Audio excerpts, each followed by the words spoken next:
पहलगाम हल्ल्यामध्ये सहभागी दहशतवादी आदिल ठोकर आणि आसिफ शेखचं घर पाडलं.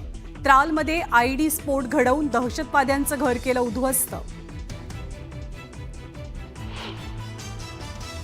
पहलगाममधल्या हल्ल्यानंतर लष्कर अलर्ट मोडवर. पुलवामा, अनंतनाग, कठुआमध्ये सर्च ऑपरेशन. जवानांकडनं कसून तपासणी सुरू.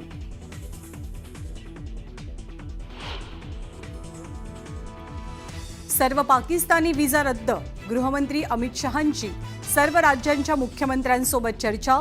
पहलगाम हल्ल्यानंतर भारताची मोठी कारवाई.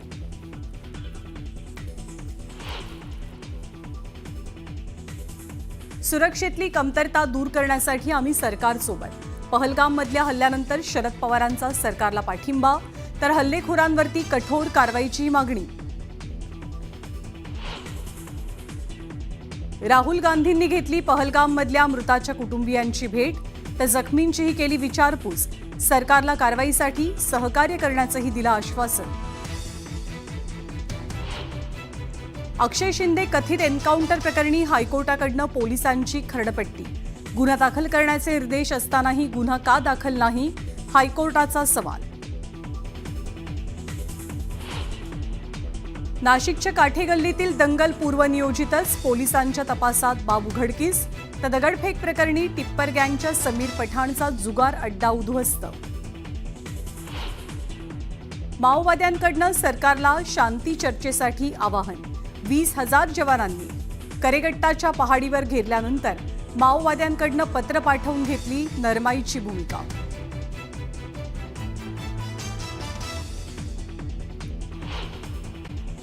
आणि यापुढची बातमी राज्याच्या राजकारणात नाही.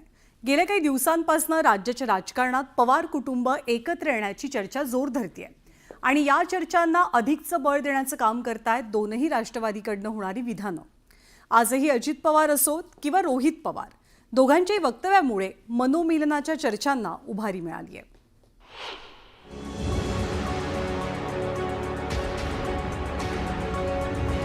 फक्त कुटुंबाच्या बाबतीत बोलायचं झालं तर तसं पवार कुटुंब एक आहे.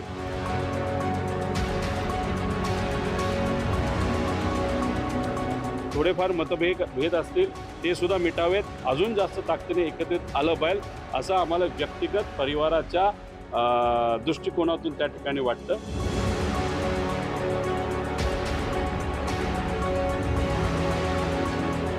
आणि याची मध्यस्थी जर कोण करू शकतं आणि करण्याची क्षमता आणि पद ज्याच्याकडे आहे तर त्या सुप्रियाताई आहेत.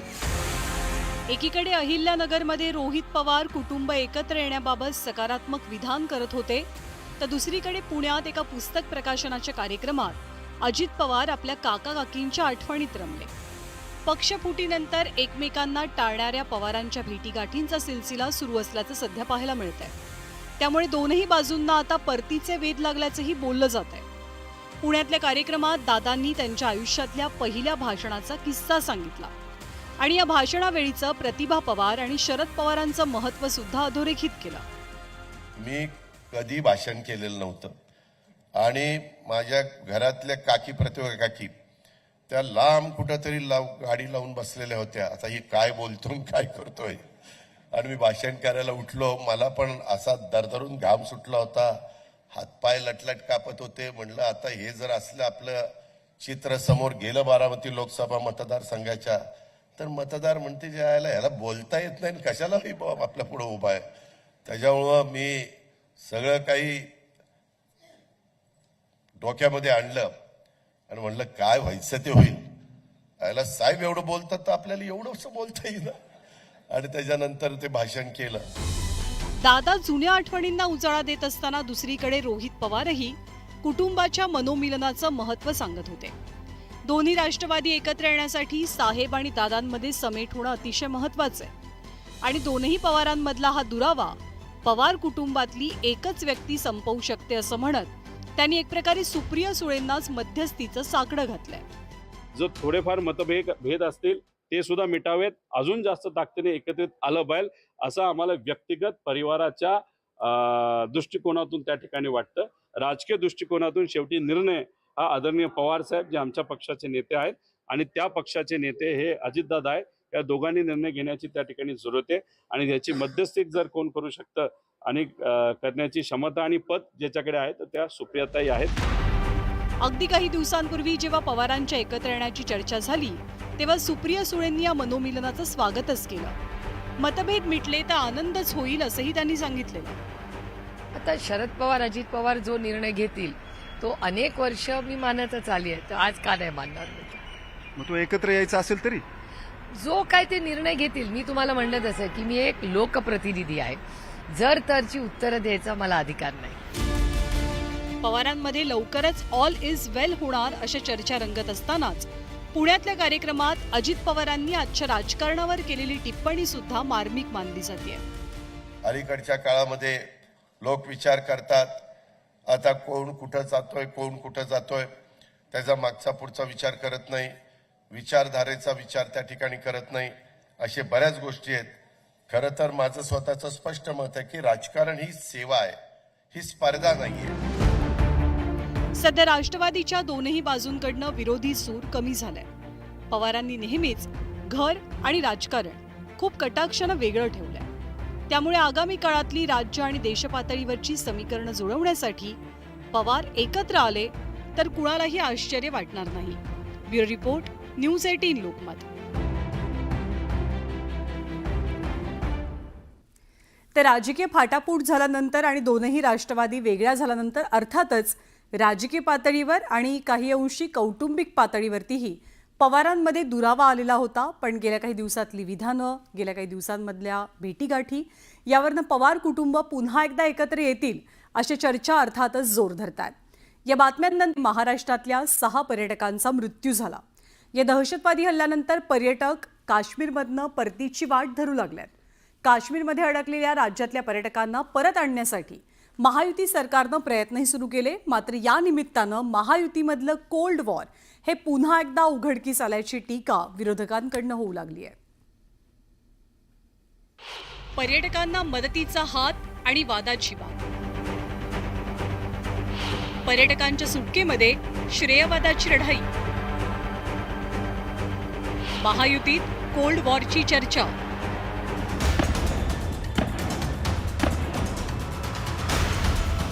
पहलगामच्या दहशतवादी हल्ल्यात महाराष्ट्रातल्या 6 पर्यटकांचा मृत्यू झाला. या हल्ल्यामुळे काश्मीरमध्ये पर्यटनासाठी गेलेले शेकडो जण तिथेच अडकून पडले. दहशतीच्या सावटात असलेल्या राज्यातल्या या पर्यटकांना धीर देण्यासाठी भाजपचे संकट मोचक अशी ओळख असलेले गिरीश महाजन तातडीनं श्रीनगरमध्ये दाखल झाले. राज्य सरकारने या पर्यटकांना परत आणण्यासाठी विशेष विमानाची सोय करत त्याचा खर्चही उचलला. पण सरकारनं पर्यटकांच्या सुटकेसाठी आखलेल्या प्लॅनमध्ये शिवसेनेच्या एकाही मंत्र्यांचा समावेश नव्हता. अशातच पर्यटकांच्या मदतीसाठी अचानक राज्याचे उपमुख्यमंत्री एकनाथ शिंदेही विमानानं श्रीनगरमध्ये पोहोचले. सगळी यंत्रणा देशभरातली या ठिकाणी काश्मीरकडेच बघते आणि राज्य सरकार म्हणून माननीय मुख्यमंत्री जे आहेत, उपमुख्य सगळेच, आणि मला तात्काळ मुख्यमंत्री महोदयांनी देवेंद्रजींनी या ठिकाणी पाठवलेलं आहे. मी सगळ्यांच्या संपर्कात आहे. मी 10-5 ठिकाणी जाऊनही आलो. सगळ्या हॉटेलवर सगळ्याच्या भेटी घेतो आहे. लोकांमध्ये एक भीती होती, एक भीतीचं वातावरण होतं, एक पॅनिकनेस होतं सगळ्यांमध्ये एक थोडं, आणि त्यावेळेस आपल्याला त्यांना मॉरल सपोर्ट देण्याची आवश्यकता होती. मी देखील अनेक लोकांशी बोललो. पण मग मला वाटलं की आपण स्वतःच या ठिकाणी जाऊन यांना भेटून यांचं मुंबईकडे त्यांच्या ज्या ज्या ठिकाणी जायचं ते नियोजन करावं. आणि म्हणून मी स्वतः एकटा येताना 75 सीटर विमान देखील त्यांच्यासाठी सोबत घेऊन आलो. एकीकडे मुख्यमंत्री देवेंद्र फडणवीसांनी बुधवारी रात्री डोंबिवलीत पहलगाम हल्ल्यात मृत्युमुखी पडलेल्या हेमंत जोशी, अतुल मोने आणि संजय लेले यांच्या पार्थिवाचं दर्शन घेऊन त्यांना श्रद्धांजली वाहिली. तर दुसरीकडे श्रीनगरमध्ये अडकून पडलेल्या पर्यटकांना माघारी आणण्यासाठी राज्य सरकारचे जोरदार प्रयत्न सुरू होते. त्याचवेळी उपमुख्यमंत्री एकनाथ शिंदेंनी श्रीनगरच्या हॉस्पिटलमध्ये जखमी पर्यटकांची विचारपूस केली आणि तिथे अडकून पडलेल्या पर्यटकांशी संवाद साधत त्यांना धीर दिला. नाही, आता यांना जे काही प्रवास आहे तो विनामूल्य आहे. यांना म्हणून आपण जे काही विमानं, काही खाजगी विमानं चार्टर इथं आलेली आहेत आपल्या आपण मागवलेली आहेत आणि त्यामुळे त्याच्यातून ते जात आहेत. अनेकांचे विमानांचे बुकिंग आहेत, पण ते बुकिंग एक दिवस नंतरच आहे. त्यांना वाटतं एक दिवस आधी आम्ही आलो पाहिजे. तर पहिल्यांदा तर आमचा प्रयत्न आहे की त्यांनी त्यांच्या बुकिंग प्रमाणे यावं आणि त्याकरता तिथे त्यांची जी व्यवस्था करायची ती व्यवस्था आम्ही करतो आहोत. त्याकरता गिरीश महाजनजी तिथे स्वतः आहेत. पण त्यातले काही लोक थोडे घाबरले आहेत, काही पॅनिकमध्ये आहेत. अशा लोकांना आम्ही परत आणतो. काश्मीरमध्ये अडकून पडलेल्या महाराष्ट्रातल्या पर्यटकांना मदत करण्यासाठी एकाच वेळी एकनाथ शिंदे आणि गिरीश महाजन प्रयत्न करत होते. आता विरोधकांनी महायुतीतल्या याच विसंवादावरती बोट ठेवलंय, तर सत्ताधाऱ्यांनी मात्र हे आरोप फेटाळून लावले. की गिरीश महाजन यांना जर सरकारतर्फे पाठवलं असेल मुख्यमंत्र्यांनी, तर दुसरं कोणी तिकडे जायची तशी गरज नाही. तुम्ही महाराष्ट्रातल्या सरकारमध्ये जे वाद आहेत ते दाखवताय. आम्ही सगळे सर्वपक्षीय बैठकीला मान्यता देतो आहोत. विरोधी पक्ष आणि सरकार आम्ही एक आहोत असं सांगतो आहोत या प्रश्नावर.